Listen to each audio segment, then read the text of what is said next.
Welcome to the Empowerment Show with Melissa Heisler. Every week, discover new personal choices with practical, inspiring guides. And now, here's Melissa. Welcome to the Empowerment Show. I'm Melissa Heisler from It's My Life, and it is your life. Live it. Today, I will be talking with Jane Hatch about breaking the notions of being disabled. Well, welcome to the show, Jane. Thank you for having me. Well, I'm very excited to have you. I think we're going to have, as I said, a hoot today together because you have such a wonderful personality and a great purpose.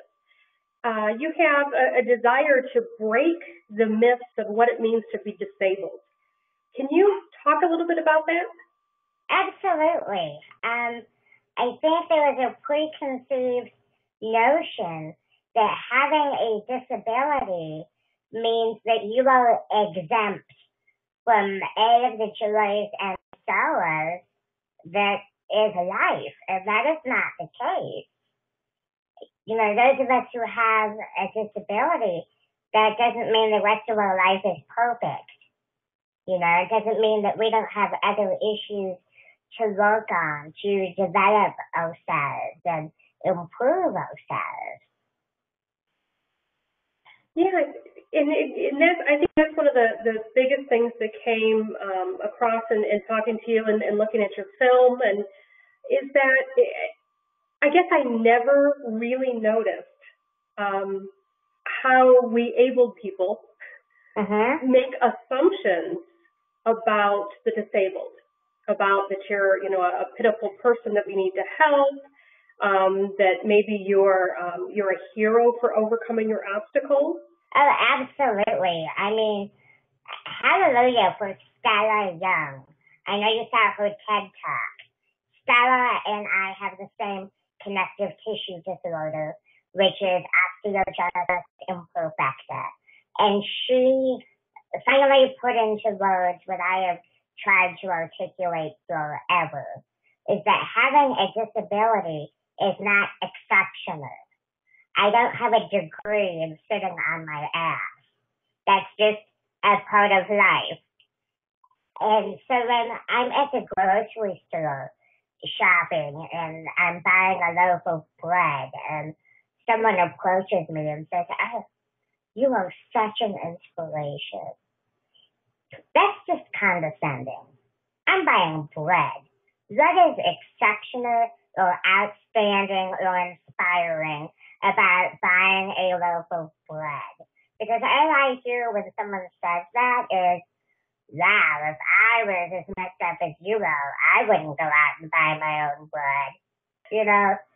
So in that context, it is very insulting and condescending to address a disabled person as inspiring. But if I am doing something exceptional, like I've given a fantastic speech at a lecture I was invited to give, or if I'm dancing around a bonfire naked, having a great time with 2,000 other people, and someone approaches me and says, "Yeah, I've been too self-conscious to do that, and I've always wanted to, but after I saw you do it, I decided to do it, and it was the best time I've ever had. You really inspired me." Now that is a compliment. I think that's a really good point, and I saw the talk with Stella Young as well. And one of the things that I loved, and I think the thing that really clicked for me, was she called it inspiration porn. Yeah. Where, we would see, somebody disabled going about their day, and that it actually objectified them, that it was almost kind of like us able-bodied could say, "Oh, thank goodness I'm not that." And absolutely. That was the inspiration. If my weaknesses make you feel better about yourself, then that's a problem. Yeah, I think that's a really strong point because, like I said, it never clicked for me before because I have a big heart and I love to help people, able, disabled, whatever it is. But I never realized how condescending It could be to just make assumptions as to what your day is like, and what's a challenge and what's just day-to-day living like the rest of us go through. Right, and everybody is different in what they find offensive. I know there are some people with disabilities who will get offended and angry if you offer to give them assistance. But if it's raining and I'm trying to get inside and I can't open the door and you offer to open the door for me, I'm just going to say thank you and be grateful that I'm getting in out of the rain. You know, so it is touchy. You just have to feel people out and find out where their sensitive areas are. And I think that's a good point too. I've taken on now to ask if people want assistance versus just to jump in there and do it for them. It is the biggest mistake to just jump in and assist someone because you might cause them injury. You don't know what kind of assistance someone may need. I have had more than one situation where I was in my manual wheelchair, which is a wheelchair that you push, and my brakes were locked. And someone just decided that I wanted to be moved. So they tried to just take it upon themselves to move me, not taking into consideration that the brakes were locked. And they almost flipped my wheelchair over. And fortunately, my assistant who was with me was very quick to react, because if I had hit the pavement, I could have died. That's such a powerful story, and I'm glad that you had your assistant with you to be able to help out with that. I mean, if you were to go up and walk up to a stranger and start touching them and moving them around, don't do it to somebody in a wheelchair. It's weird and creepy. And I love your directness, Jane. I just, you know, because you're not the stereotypical. You're out there, girl. You're living a life abled or disabled that I think is kind of on the fringe for many people, and I think it's awesome. So, and I think that's important too. I think because we've been hit with all this inspiration porn, that we assume that somebody who's disabled is going to be angelic and is going to be proper, and it's great to meet somebody who breaks all of those stereotypes. Absolutely. You know, I have a lot of things to do. I don't have the time or the patience to sugarcoat things. It is what it is. Let's get it done and move on to the next exciting project. Well, and I do want to talk about your exciting projects, but I do want to take a moment and talk really why you're disabled. And you were born with 26 broken bones? Yes, I was. At that time, in the mid-'70s, they didn't have the technology to do a lot of testing for birth defects or anything like that. So it was kind of a surprise. And had there been a C-section instead of a vaginal birth, I probably would not have broken 26 bones. But they didn't know. My mother knew something was not right because I was her fifth child, so she kind of had pregnancy down by that time, and she knew that something was different, something was not right, but they didn't know that. There were no tests at the time. So because I was delivered naturally, that is why I fractured so many times. And that must have been, so I can't imagine, hopefully you don't have the birth memories, because that had to be such a traumatic event to go through. You know, I do and I don't. Like, I can't recall the pain, but when I see certain photographs of myself at different stages of infancy, just a sensation washes over me and kind of a little bit nauseous, like some part of my cellular memory remembers. Right. And you'll have to listen to some other episodes because there is a way to get rid of that cellular memory and help you move past that as well, because there's no reason to relive that again and again. Yeah. But you were in a situation where they didn't really expect you to live past 3 years old because of this condition. Oh, yeah. They started out with I wasn't going to survive past 3 days. Wow. And then they had to change it up. And by the end of 2 weeks, my mom was just like, you know what, if she's going to live, she's going to live. If she's going to die, she's going to die. But if she's going to die, she's going to die at home with her family. And she took me home, even though the administration at the hospital was rather adamant that she institutionalized me. Because they didn't know a lot about Osteogenesis Imperfecta at the time. And they really wanted to study me. And she wasn't having that. And here I am. Yes, here you are. And definitely you're more than 3 hours or 3 years old. So you've made it quite far. Can you tell us though? I mean, I'm really interested in the disease that you have, because you had 200 broken bones the time you were in high school. Are you in a state of constant pain, or is it? You know, probably. I think I am always in some degree of a day pain, but you become accustomed to certain things. Like when I was overweight and unhealthy, I didn't actually realize it until I lost the weight and became healthy. So we become comfortable in whatever state of being we are in the most.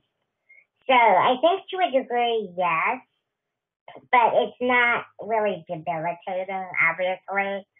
Things that do cause my pain to increase are definitely cold weather. And I live in Ohio, and this past winter was just treacherous. I didn't leave the house more than maybe 3 times in about a 4-month period, because it was, when I get too cold, I can feel tenured fractures as if I just broke it yesterday. So as I get older, I'm 39. Congratulations. Thank you. For a few more months, I'm 39. But the older I get, the more difficult winter becomes. So. Yeah. Well, we'll have to get you down to Arizona or somewhere soon. I know a lot of people with arthritis go through the same thing. So I'm definitely scoping out my options. So with this disease, like you mentioned, when the individual tried to help you with your wheelchair, you're still at risk of breaking and fracturing. Oh, absolutely. I mean, the first, I'd say, decade and a half of my life is when I fractured the most. And I had to, because that is how I figured out how my body works. When I would do something and, for example, pick up a coffee cup, it was too heavy and it would break my arm, and I'd drop it and it would fall on my foot and break my toe.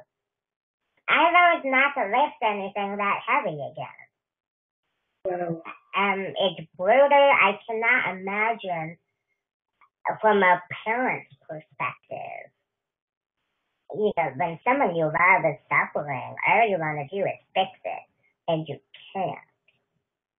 But I had to go through that to figure out what I can and cannot do with my body.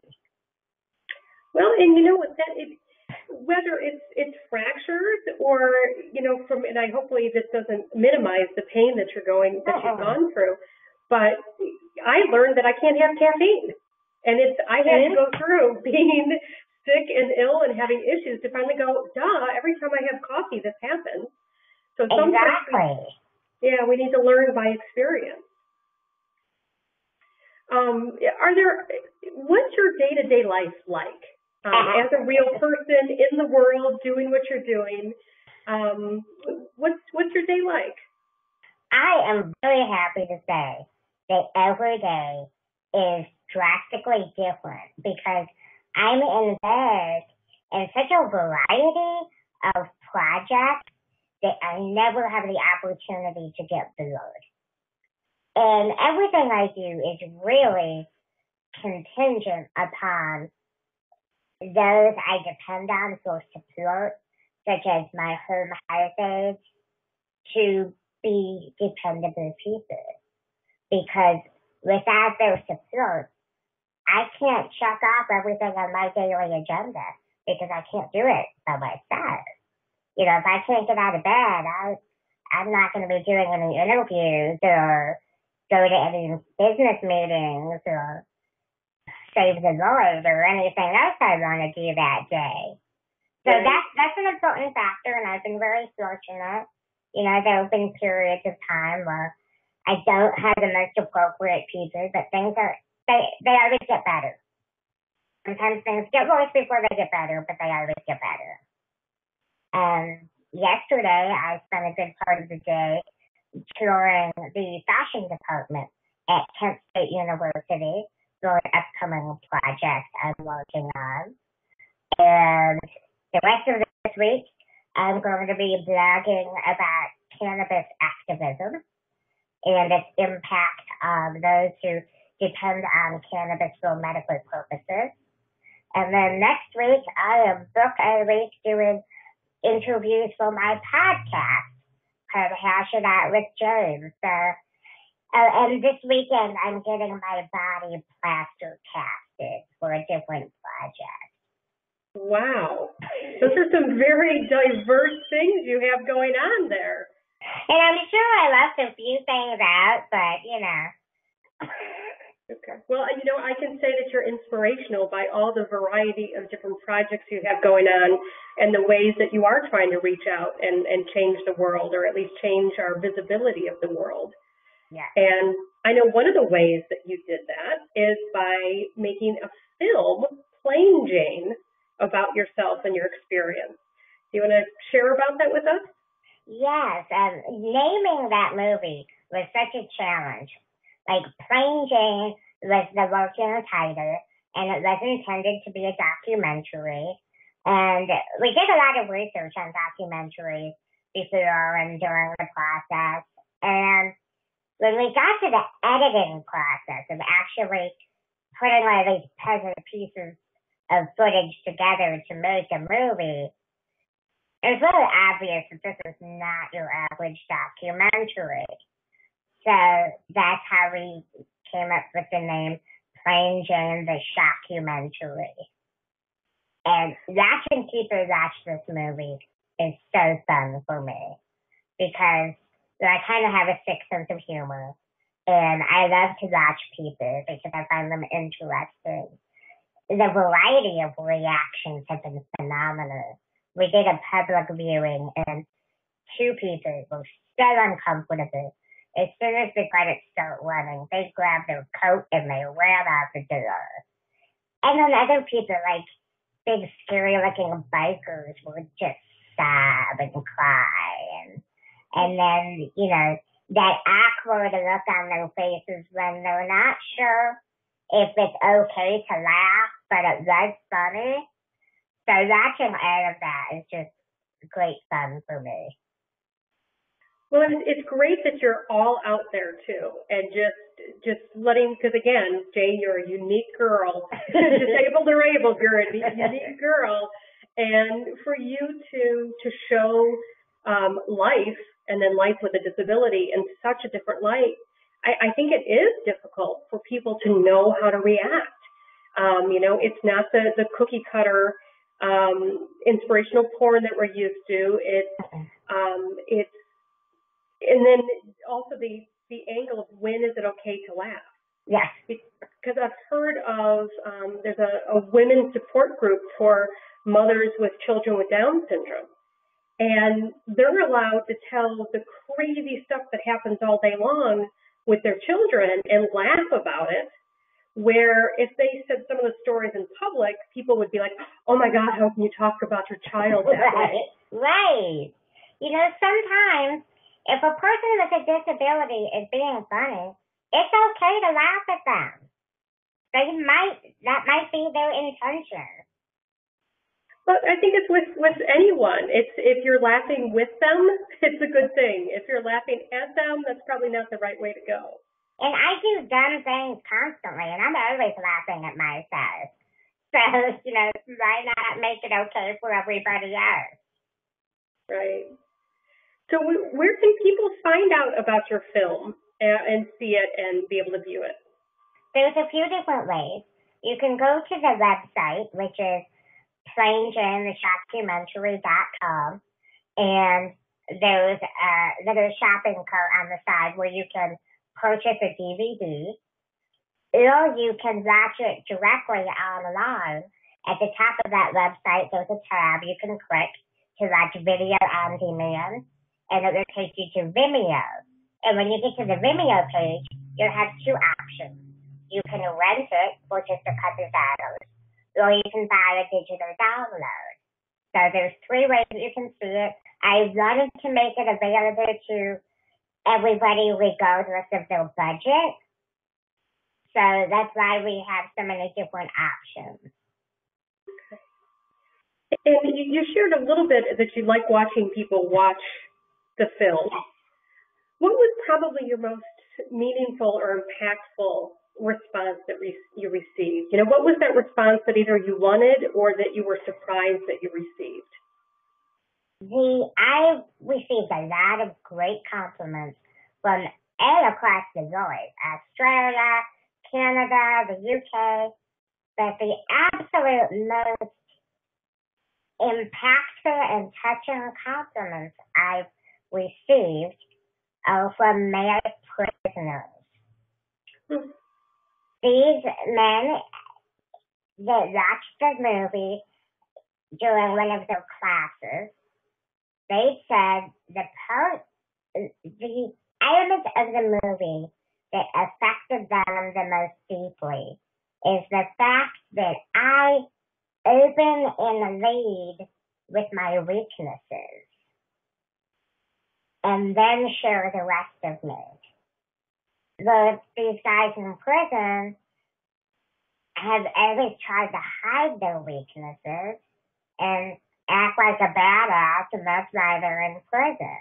So that meant the most. That was the most meaningful compliment I've gotten thus far. And that is so powerful and such a good message for so many people, because no matter what our weaknesses are or what we think they are or what we think our warts are that we don't want to share with others, when we actually step into vulnerability and accept who we are and put it out there, there's so much more connection with others and so much more strength that we have. Because it takes so much strength to hide our weaknesses. Time and energy, and oh my goodness, that's so tiresome. It's really easier to just let it all hang out and get on with your day. Exactly, but it's a challenge for many people because, as a society, we don't go there. We're supposed to be prim and proper and hide certain things and not talk about certain things. And so to find that strength and that inner strength, the number one, accept yourself and then be brave enough to put it all out there is courageous but amazingly rewarding.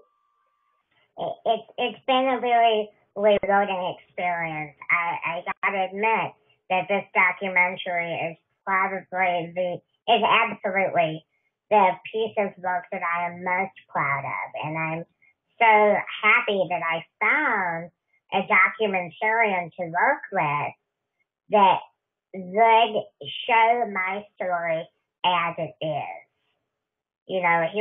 Tom Trainer is the filmmaker that I worked with, and more than once I kind of had to coax him into certain scenes, because we didn't know each other at the time. I interviewed a few people, and he was the best choice, and that was it. I'm glad I chose the right person. But I had to remind him that, I would be doing this crazy stuff whether you were standing there with the camera or not. So So you will not be exploiting me. Mm-hmm. I'm going to keep doing whatever I want to do, whether someone's making a movie about me or not. But here's a great opportunity to catch me doing something that you probably won't see too many other disabled or non-disabled people doing. So let's do it. And we did. And I'm so happy with it. Yeah, and I'm glad that you brought that up, too, because when we first connected to have you on the show, I was a little worried. You know, this is the empowerment show. I try to keep things positive and light, and it helps people gain their awareness, acceptance, and all that great stuff. And so to have a shockumentary on the show, I was worried that you know, was the intention of the film just to be a shock jock? Was it to insult? Was it to exploit? And the more I got to know you, it's like, no, you're just one crazy gal, and you want to share yourself with the world. Yes. You know, and one of my methods of getting this movie that's loaded with different messages across to people is to entertain and push people out of their comfort zones because they don't realize they're actually being educated until they sit and think about it. You know, I don't want to tell people what to do. I'm a grown-up. I don't want anyone telling me what to do. I would just rather show what I do, and you take away from it whatever works for you. And that's, I'm right there with you. Because anytime, even if you try to make somebody learn something different, they're not going to pick it up. No. But to be able to expose them to a different way of life, a different way of thinking, a different way of being can open up to how that's going to express itself in their lives. Absolutely. So we're coming up at the end of the show. I want to give you a chance. Is there a message that you have for people after doing this documentary, the other works that you're working on? Is there, not that you're making them change, but is there a message that you want to share with people? Just do what makes you happy. And if you're not sure what makes you happy, just try a bunch of crazy stuff. As long as you're not injuring yourself or injuring anybody else, what's the harm in trying something new? And I'm constantly doing new things. I recently started a new project with a couple of partners called Classy Little Fashions Foundation. We are structured similar to the Make-A-Wish Foundation in that we use a client's network of resources and contacts within the community to come up with the funds to provide a wardrobe for adults with non-standard body types like myself and other people with Osteogenesis Imperfecta and the other diagnoses. Because other than just being short, our bodies are not symmetrical. And many of us are professional people. And going out to find a business suit to prepare to give a lecture to a university is not possible. So that is our mission, to fulfill fashion wishes. That is an awesome mission, Jane. And where can, if people wanted to support that mission, or if they could use the clothing that you're pulling together, where can they learn more information about that? Our website is classylittlefashions.org, and in a few weeks we are going to be launching our first crowdfunding campaign. And I encourage you to check out our website because we have all kinds of exciting things going on, and we're making friends in some interesting places. That's excellent, Jane, and you have so many exciting projects going on. So you better keep the Empowerment Show and myself in tune with what you're doing, and we'll update our listeners as well. But I want to thank you so much for being on the show. It was a joy to have you on. You're a little spitfire, and or a big spitfire, perhaps. And I think you're an inspiration to people to live fully, no matter what, even if their lives are perfect, to live fully, because sometimes they're the most stifled people. So continue your message and your good work and your laughter and your fun. Thank you. It's been a lot of fun. Join Melissa Heisler next week right here at The Empowerment Show. Join the conversation at facebook.com/The Empowerment Show or twitter.com/Empowerment Show.